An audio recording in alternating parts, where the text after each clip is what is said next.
ഞാൻ എന്നെ തല്ലിയത് നിങ്ങൾ നോക്കി നിന്നു. തിരിച്ചു തല്ലാൻ പോലും നിങ്ങളുടെ ആളുകൾ എന്നെ അനുവദിച്ചില്ല. രാമുണ്ണിയുടെ രക്ഷയെ ഓർത്താണ് ഞാൻ അങ്ങനെ ചെയ്തത്. വീരേന്റെ ശക്തി നിനക്കറിയില്ല. എനിക്കറിയേണ്ടത് ഈ വീട്ടിൽ യജമാനായിരുന്നാണ്. നിങ്ങളോ വീരയനോ അതോ ആ രാജഗോപാലനോ? നിന്റെ ചോദ്യങ്ങൾക്കൊന്നും പെട്ടെന്ന് ഉത്തരം പറയാൻ എനിക്ക് കഴിയില്ല. ചെയ്യാത്ത കുറ്റത്തിന് ശിക്ഷ പറയുന്നതാണ് ഞാനിവിടെ നിൽക്കുന്നത്. എന്നാൽ അതിലും വലിയ ശിക്ഷയാണ് ഇവിടെ. എന്തിനാണ് നിങ്ങൾ എന്നെ ദ്രോഹിക്കുന്നത്? ഞാൻ എന്ത് തെറ്റ് ചെയ്തു? തെറ്റ് ചെയ്തത് ഞാനാണ്. ഒരു സ്ത്രീയും ചെയ്യാൻ പാടില്ലാത്ത കടും ക്രൂരത ഞാൻ ചെയ്തിട്ടുണ്ട് എന്റെ നിലനിൽപ്പിന് വേണ്ടി. എന്നാലും രാമുണ്ണിയെ വേദനിപ്പിക്കാൻ ഞാൻ ആഗ്രഹിച്ചിട്ടില്ല. നിന്റെ ശരീരത്തിൽ ഒരു പോരലേൽക്കുന്നത് പോലും എനിക്കിഷ്ടമല്ല.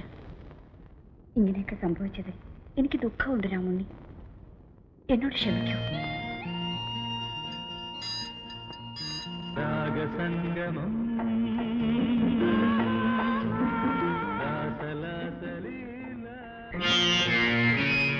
രാമണി മാറി നിൽക്ക്. എന്നെ തുടരുത് രാമ. വിടണേ രാമണി, വിടണേ, വിടാനാ പറഞ്ഞത്. രാമണി, എടാ നീ എന്നെ മറ്റൊരു ശ്രീദേവി കുഞ്ഞമ്മയാണെന്ന് കരുതിയല്ലേ? ഒരു ദുർബല നിമിഷത്തിൽ നീ കീഴ്പ്പെടുത്തിയത് രക്തവും മാംസവും തുടിക്കുന്ന പച്ചയായ ഈ ശരീരത്തെയാണ്. ഇനി എന്നിലെ സ്ത്രീത്വം ഒരിക്കലും നിനക്ക് വഴങ്ങിത്തരില്ല. ഇനി എന്നിലെ സ്ത്രീയെ ജയിക്കാൻ നിനക്കെന്നല്ല ഈ ലോകത്ത് ഒരു പുരുഷനും കഴിയില്ല. അതാണ് നിന്റെ മോഹമെങ്കിൽ എനിക്ക് പോടാവുന്നത്. I said you get out.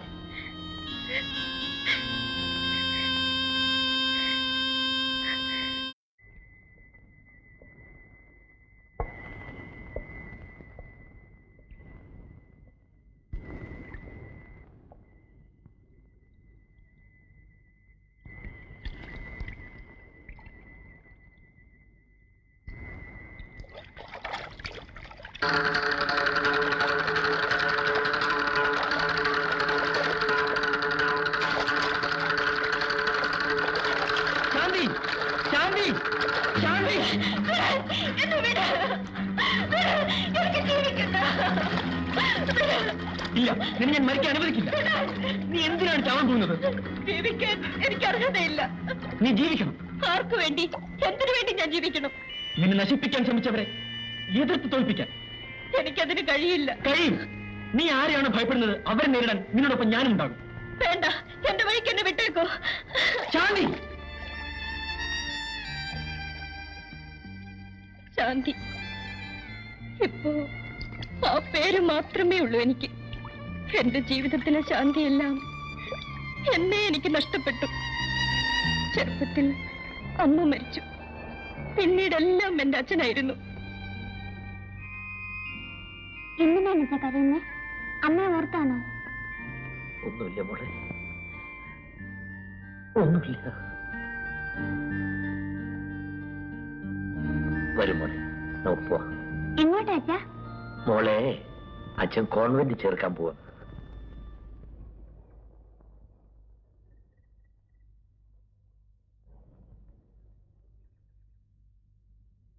മോള് ഇന്നു മുതൽ ഇവിടെയാ താമസിക്കാൻ പോകുന്നു. അപ്പൊ അച്ഛനും? അച്ഛൻ കൂടെ കൂടെ വന്ന് മോളെ കാണാൻ. നീ പഠിച്ചു മിടുക്കിയാവണം കേട്ടോ. ചെല്ലു, സിസ്റ്ററോട് ചെല്ലു. വാ മോളെ. അന്നൊക്കെ എന്റെ അച്ഛൻ കൂടെ കൂടെ കോൺവെന്റിൽ വരുമായിരുന്നു എന്നെ കാണാൻ. എന്നാൽ ഞാൻ മുതിർന്നപ്പോൾ എന്റെ അച്ഛൻ എന്നിൽ നിന്ന് അകന്നുപോയി. അതിന് കാരണക്കാരി ആ ജയന്തിയായിരുന്നു.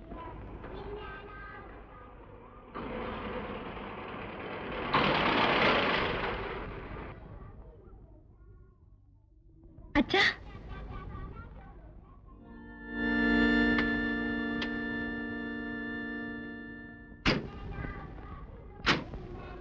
ഇതാരാ അച്ഛാ? മോളെ കുറിച്ച് അച്ഛൻ എന്നും പറയും. പക്ഷെ ശാന്തി ഇത്ര വളർന്ന കുട്ടിയാണ് ഞാനിപ്പോഴാണ് അറിയുന്നത്.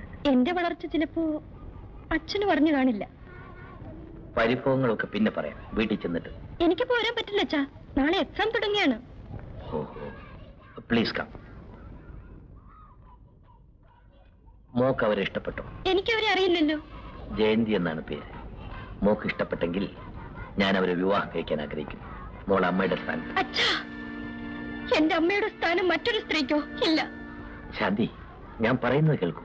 അച്ഛൻ ഇഷ്ടപ്പെട്ട ഏത് സ്ത്രീയും വിവാഹം കഴിക്കുന്നതിൽ എനിക്ക് എതിർപ്പില്ല.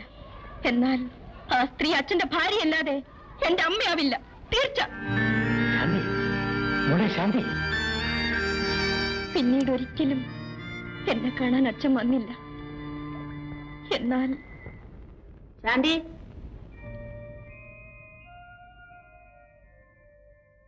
കുട്ടിയെ വിളിക്കാൻ വന്നതാ. എന്താ വേലപ്പ?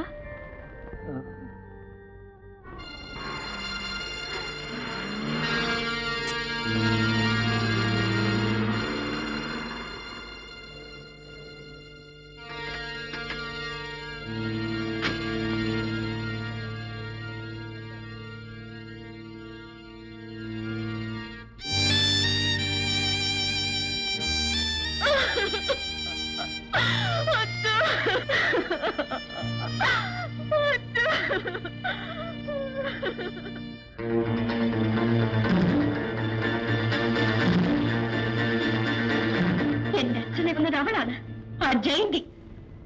അവൾ എന്നെയും കൊല്ലും. ശാന്തി, ഭയപ്പെടണ്ട. ഇനി ഒരിക്കലും അവളെ കാണരുതെന്ന് കരുതി ഇറങ്ങി തിരിച്ചവനാണ് ഞാൻ. എന്നാലിപ്പോൾ നിനക്ക് കൂടി ഞാൻ തിരിച്ചു വരാം. നിന്നെ ആരും കൊല്ലില്ല. വരൂ. എന്നെ വിശ്വാസമില്ലേ?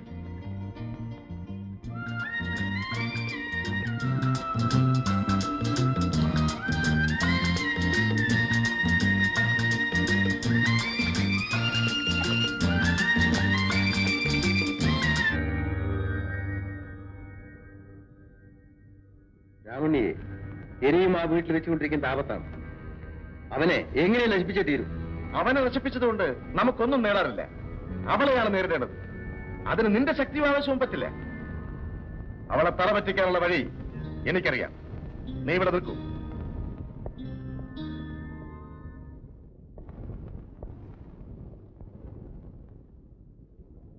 എന്നെ പ്രതീക്ഷിച്ചില്ലല്ലേ? മിസ്റ്റർ രാജഗോപാൽ, എന്താണ് നിങ്ങൾക്ക് വേണ്ടത്? എന്റെ ആഗ്രഹം ഞാൻ നിങ്ങളോട് മുമ്പേ പറഞ്ഞിട്ടുള്ളതാണല്ലോ. അത് ആവർത്തിക്കാനാണോ ഇപ്പൊ ഇവിടെ വന്നത്? അതെ, ഈ നാട്ടിൽ നിങ്ങളെക്കാൾ സുന്ദരികളായ സ്ത്രീകൾ ഇല്ലാഞ്ഞിട്ടല്ല, അവരിൽ പലരും എന്റെ വധുവാകാൻ ആഗ്രഹിക്കാഞ്ഞിട്ടുമല്ല. എങ്കിൽ അവരിൽ ഒരാളെ വിവാഹം കഴിക്കണം. വേണമെങ്കിൽ മുഴുവൻ പേര്. ആരാണ് തടസ്സം? നീ. ഒരു സ്ത്രീയുടെ മനസ്സെന്താണെന്ന് നിങ്ങൾക്കറിയില്ല. എന്റെ മനസ്സിന് ഇഷ്ടപ്പെട്ട സ്ത്രീയെ കുറിച്ച് എനിക്കറിയൂ. എന്തു പറയുന്നു? ഒരിക്കലും ഞാൻ നിങ്ങളെ വിവാഹം കഴിക്കില്ല. തീർച്ചയാണോ? രണ്ടുപേർ എന്റെ ജീവിതത്തിലുണ്ടായി. ഇനി മറ്റൊരാളും കൂടി ഇല്ല. എണ്ണം തിട്ടമായി പറയുന്നത് നിന്റെ പാതവൃത്തി ഉറപ്പിക്കാനാണോ? എങ്കിൽ നീ ആരുടെ കൂടെയെല്ലാം കഴിഞ്ഞിട്ടുണ്ടെന്നുള്ളത് എനിക്കറിയാം. രാജഗോപാൽ,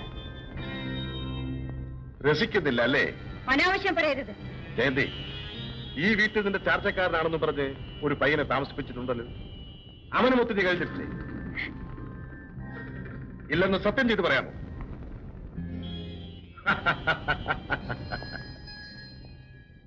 ഞാൻ നിന്നെ കുറ്റപ്പെടുത്തുന്നില്ല.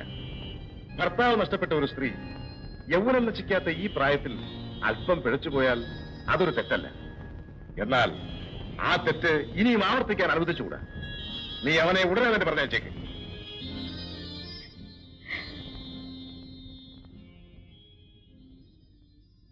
നിനക്കതിൽ വിഷമം കാണും. അക്കാര്യത്തിൽ നിന്നെ ഞാൻ സഹായിക്കാം.